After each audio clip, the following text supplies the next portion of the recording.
भारत दुनिया का सबसे बड़ा दलहन उत्पादक देशों में शामिल है।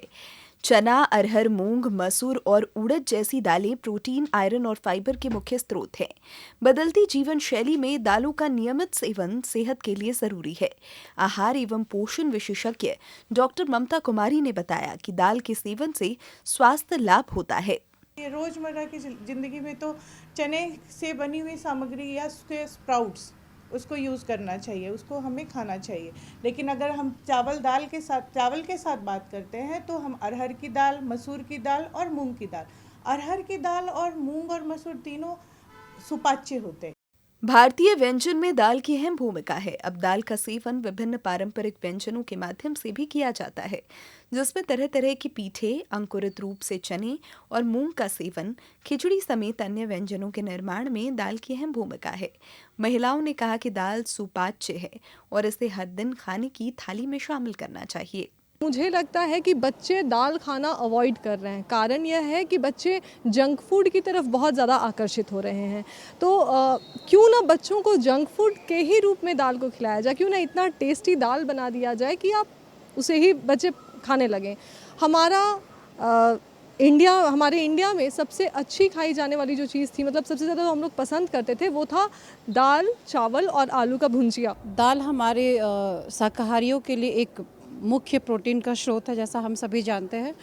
तो जैसा कि आप बता रहे, कल हम लोग दाल दिवस मना रहे। इस अवसर पे मैं सभी लोगों से यही आग्रह करूंगी कि दाल को अपने दैनिक जीवन में भरपूर उपयोग करें। छोटे बच्चों को अगर चावल, दाल और सब्जी की मात्रा प्रचुर मात्रा में दे तो उनके लिए बहुत बड़ा पौष्टिक आहार है। दाल को हम लोग अपने रोज़ के डाइट में अच्छी तरह से इंक्लूड कर सकें, उसके लिए उसको अलग अलग रूप में जंक फूड के बदले में बनाने का नया तरीका बना रखा है। जैसे चिप्स वगैरह भी हैं, वो भी आजकल उसमें भी उपयोग हो जाता है।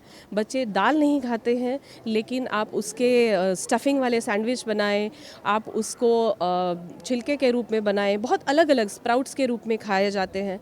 तो इस तरह से अगर बच्चे रोज़ अपने डाइट में इसको इंक्लूड करते हैं, जो कि उनकी सेहत के लिए बहुत ज़रूरी है। रोजाना एक कटोरी दाल कुपोषण, अनीमिया और कमजोरी से बचाव में अहम भूमिका निभाती है।